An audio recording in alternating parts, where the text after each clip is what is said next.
Hey everyone, my name is Sankalp and you're watching Chasing Whereabouts, and this is the last part of Copenhagen, Denmark. In this video, we are going to cover the remaining top attraction to see in Copenhagen. So let's get started. Next spot जहाँ पे मैं जाने वाला हूँ वो है little mermaid statue, जो कि एक्सट्रीम एंड पे है और यहाँ से लगभग 1 किलोमीटर तो होना ही चाहिए। वो मैंने अभी चेक नहीं किया, तो मिलते हैं वहाँ पे।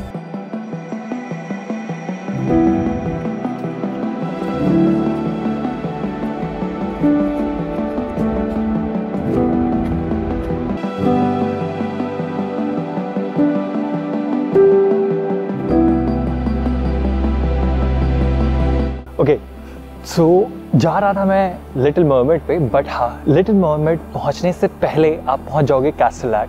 कैस्टलैट एक स्टार शेप्ड का आइलैंड है और पार्क है। अगर आपको जॉगिंग करनी है या फिर अगर आपको नेचर एंजॉय करना है तो ये एक लोकेशन है जो आपको मिस नहीं करनी है। एक चीज़ जो बहुत फेमस है वो यहाँ पे वो एक डेड सेंटर में स्टार जो बना है उस पर एक विंडमिल है, वो बहुत फेमस है। आई एम नॉट श्योर, मेरे पीछे तो नहीं दिख रहा होगा, मैं आपको अभी स्क्रीन पे दिखाऊंगा कि वो कैसा दिखता है। अब यहाँ पे वॉशरूम भी अवेलेबल है, अगर आप सोच रहे हो कि आपको वॉशरूम जाना है तो इस लोकेशन पे वॉशरूम अवेलेबल है, पब्लिक टॉयलेट। देन मिलते हैं फिर लिटिल मरमेड पे एंड थोड़ा सा कैस्टलैट घूम लो आप।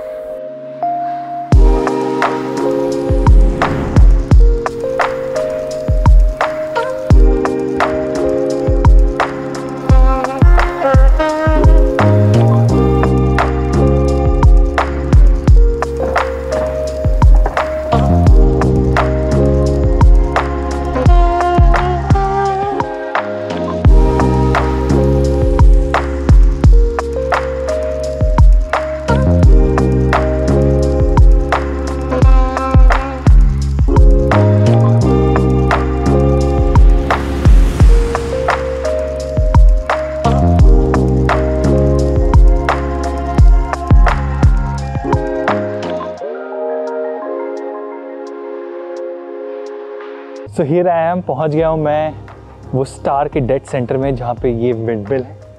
आप अगर कोपेनहेगन सर्च करोगे और कभी फ़ोटोज़ आप देखोगे ना अगर डेनमार्क की, तो आपको ये विंडमिल बहुत ज़्यादा दिखेगी। तो यहाँ तक पहुँचने के लिए हमें रफली अराउंड 200 मीटर चलना पड़ा सेंटर में आने के लिए। स्टार ये कुछ मिलिट्री का कैंप सा लग रहा है मेरे को, नॉट श्योर कैंप है कि नहीं, बट जो मैंने इन्फॉर्मेशन पढ़ी वो ऐसा था कि मिलिट्री सोल्जर्स को डेडिकेट करने के लिए ये स्टार वाला स्ट्रक्चर बनाया था। और यहाँ पे बहुत सारी लोकेशन हैं, कहीं पे कोई मतलब जैसे दिया जलने वाली लोकेशन है, कहीं पे मेमोरियल है, ऐसा है। बाकी यही है। नीचे मैंने पढ़ा था कि नीचे फिशिंग करना अलाउड नहीं है, बट मुझे नीचे कुछ लोग फिशिंग करते हुए दिख रहे हैं। I am not sure, they are breaking the rule, but मैं दिखाता हूँ आपको। अक्की को इतना चला दिया है कि अक्की थक गया एंड आराम कर रहा है। ठंड लग गई है, बहुत तेज ठंड बहुत है भाई। पीछे दुबक के बैठा हुआ है थक के, झाड़ू लागे। कौन सी लैंग्वेज में बात कर रहा है अक्की? पता नहीं है, बोल लेता हूँ मैं, झाड़ू लागे। हरियाणवी शायद है, I don't know। 8 degree Celsius temperature है, बट जो विंड स्पीड है वो रफली अराउंड 15 या 20 किलोमीटर पर आवर से चल रही है, जिसकी वजह से इतनी ज़्यादा ठंड लग रही है। एंड सिंस ये सारी एरिया जो है वो खुला एरिया है, तो इसकी वजह से ठंड ज़्यादा है। पानी भी है ना आसपास, उसकी वजह से और लग रही है। तो प्लान ऐसा था कि बज रहे हैं अभी कितने, चेक करता हूँ, 2:15 हो रहे हैं और हमने सोचा था कि हम खाना खाएंगे अभी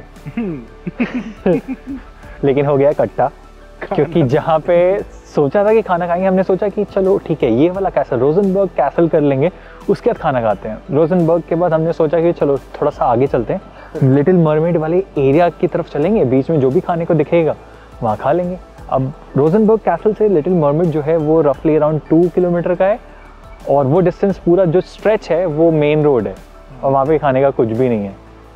तो अगर आप भी यही करतूत कर रहे हो तो मैं कहूँगा कि रोजनबर्ग कैसल जाने से पहले ही जो मेन वाला एरिया है जहाँ पे चर्च ऑफ आवर लेडी था, वहाँ पे खाना वाना खा के एकदम पूरा रेडी हो जाओ, उसके बाद कासल जाओ और फिर लिटिल मरमेड या फिर कैस्टलआर्ट जाओ।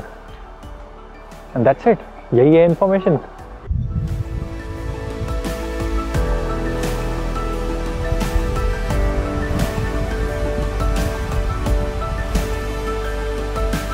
तो पहुंच चुके हैं लिटिल मरमेड के पास। मेरे पीछे जो स्टैचू देख रहे हो वो है लिटिल मरमेड।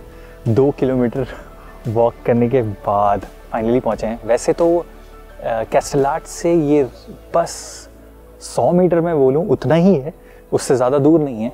अब ये जो स्टैचू है वो एरिक्सन करके एक आर्किटेक्ट था, उसने सिटी ऑफ कोपेनहेगन को एज अ गिफ्ट दिया था। एंड एकदम बहुत ही पीसफुल एंड है, एकदम एंड पे है ये। और अगर आपको स्टीमर या फिर वैसा बोट राइड भी करनी है तो वैसे एक्सकर्जन भी यहाँ से हो रहे हैं, तो वो भी चीज़ अवेलेबल थी, वीडियो में आप देख सकते हो। एक बहुत ही इंटरेस्टिंग बोलो या फिर वियर्ड बोलो, वैसी चीज़ मेरे को देखने को मिली कि जो इंडस्ट्रीज़ हैं वो इंडस्ट्री बहुत ही पास है सिटी के। तो देखो आप, चिमनी मेरे पीछे दिख रहा होगा, चिमनी से धुआं निकल रहा है। तो वो इवन मैं कल रात में, मैंने वीडियो रिकॉर्ड नहीं की थी, पर कल रात में मैं ओपेरा तक पहुंचा और ओपेरा के पास देख रहा हूँ कि पीछे, जस्ट पीछे चिमनी से, वेंट से धुआं निकल रहा है खूब सारा। तो वो थोड़ा सा वियर्ड लगा मुझे कि यार इतना पास में क्यों इंडस्ट्रीज़ बना दी है। बट बाकी लुक एंड फील जो मैं कोपेनहेगन का बोलूँ, रात का जो लुक है वो बहुत ही डिफरेंट है और सुबह का लुक बहुत ही डिफरेंट है। सो दोनों टाइम आप घूमो ये पूरी शहर को। अभी मैं चाहता हूँ, मुझे लग रही है भूख बहुत तेज़, बज रहे हैं दोपहर के 3 और अभी तक कुछ खाने को मिला नहीं, स्टोरी आपको पता ही है। तो नेक्स्ट मैं मिलूँगा कहीं पे जहाँ पे मेरे को खाने, और मैं गिर जाऊँगा लग रहा है। सो नेक्स्ट मैं मिलूँगा कहीं पे जहाँ पे मेरे को खाने को मिल जाए, तो मिलते हैं वहाँ पे। आगे की स्टोरी वहाँ पे जानेंगे।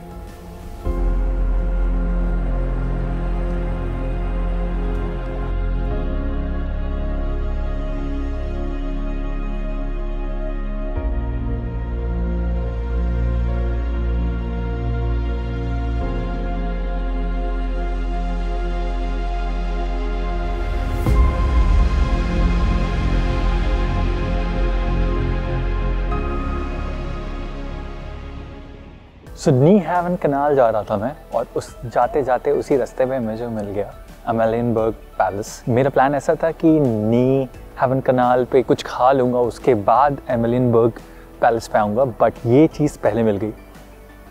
बहुत ही बड़ा सा स्क्वायर है ये, और चारों साइड ऑलमोस्ट आइडेंटिकल बिल्डिंग है। सिर्फ एक बिल्डिंग का कलर जो है तो वो थोड़ा सा लाइट है, बट जो स्ट्रक्चर है, बिल्ड है, वो सब एग्जैक्टली सेम है, डिटो। और जस्ट इसके पीछे वाले साइड जो आप गोल गुंबद देख रहे हो वो एक चर्च है, फ्रैंक करके कुछ नाम है, स्क्रीन पे आ जाएगा पूरा, मैं भूल गया, मेरे को एग्जैक्टली याद नहीं आ रहा है। तो इस पैलेस के बाहर जो एक पोर्शन है वहाँ पे गार्ड्स हैं, गार्ड्स के शिफ्ट चेंज करना या फिर स्काउट करना वो भी हो रहा है, तो वो इंटरेस्टिंग है उन्हें वॉच करना। बट ये भी नहीं है कि ये कुछ वैसा सा शो है जैसा एथेंस में हमने देखा था, गार्ड्स का चेंजिंग ऑफ गार्ड करके एक पूरा मतलब आवरली प्रोग्राम था। ये वैसा नहीं है, ये स्काउट है बट ऑलमोस्ट आइडेंटिकल। तो अब आप देख लो अमेलियनबर्ग पैलेस।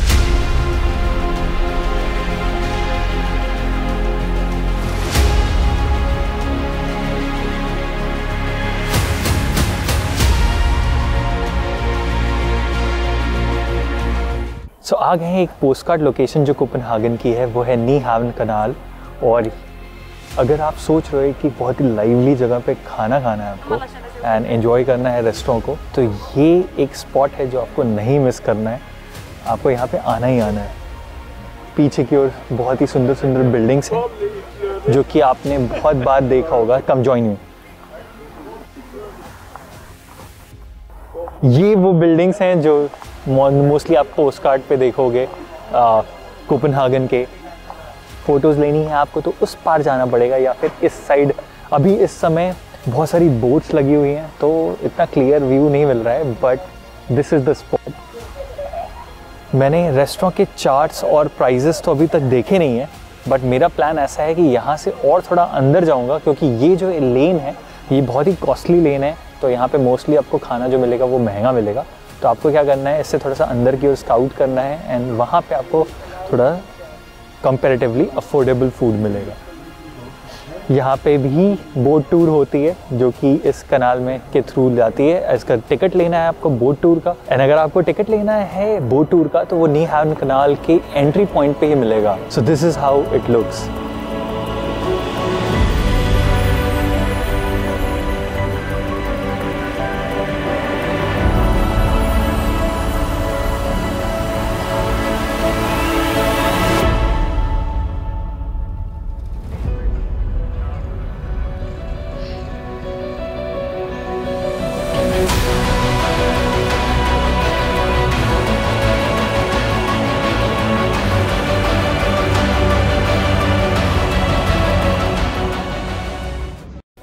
सो एक और फन फैक्ट, ये अगर आपने मनी हाइस्ट देखा है तो ये पर्टिकुलर लोकेशन जो है यहाँ पे मनी हाइस्ट की शूटिंग हुई थी सीज़न 5 की, जहाँ पे बर्लिन अपने बेटे से मिलता है।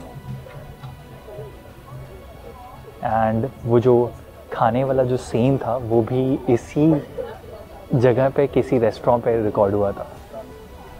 मेरे साइड में आप देखोगे कि बहुत सारी छोटी छोटी शॉप्स लगी है। ये शॉप्स हमेशा नहीं रहती हैं, ये टेम्प्रेरी शॉप्स हैं जो कि क्रिसमस की वजह से लगी हुई हैं। यहाँ पे ग्लूड वाइन मिल रही है, हॉट सिडर मिल रहा है। सो बहुत सारी ऐसी चीज़ें हैं जो यहाँ पे पीने या फिर खाने को मिल रही है जो कि स्पेशली क्रिसमस के लिए है। ओके, सो बर्गर किंग के बाहर खड़ा हूँ मैं, एंड यही था मेरा लंच बोलो या फिर इवनिंग स्नैक, जो भी बोलो यही खाया है मैंने यहाँ पे। तो प्लांट बेस्ड वूपर बर्गर मिल रहा था जो कि 76 डैनिश क्रोन का था। और अब जा रहे हैं फाइनली खरीदने सूवेनियर्स। तो हियर इज़ अ थिंग, मैंने ऑलरेडी मार्केट स्टडी कर ली है, इधर उधर घूम के सारे चीज़ें। तो अगर आपको सूवेनियर ख़रीदना है यहाँ पे तो वो पड़ रहा है आपको 35 DKK का, जो कि है रफली अराउंड 5 यूरो का। और अगर आप 3 खरीदते हो तो वो 14 यूरो का दे रहे हैं, ऐसा है ऑप्शन। तो यही है कि सूवेनियर खरीदेंगे। अभी बज रहे हैं शाम के 6:15 और ऑलरेडी बहुत सारी शॉप्स जो है वो बंद हो चुकी है। तो अगर आप ठंड की वजह से हो रहा होगा ऐसा, तो अगर आप इस टाइम मतलब नवंबर के टाइम आ रहे हो तो मेक श्योर कि आप ये सारी चीज़ें प्लान कर लो, और सूवेनियर्स एंड ऑल अगर ख़रीदना है तो वो पहले ही ख़रीद लो, क्योंकि ये तो केस है। तो मैं जाता हूँ सूवेनियर्स खरीदता हूँ।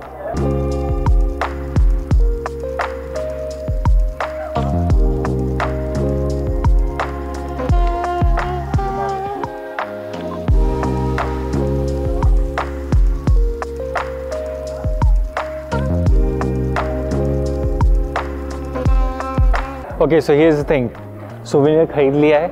सो ज़्यादा इधर उधर नहीं घूमे हैं, भटके रहे हैं। सूवेनियर खरीदने के लिए 35 दानिश क्रोन का मिल रहा था तो इसलिए ले लिया वहीं से। और अब वापस से जिस एरिया में मैं पहुंच चुका हूं वो एरिया है मेरा राटहाउस वाला, राटहाउस स्क्वायर या फिर सिटी सेंटर स्क्वायर। एंड कुछ ऐसा सा दिखता है वो रात में।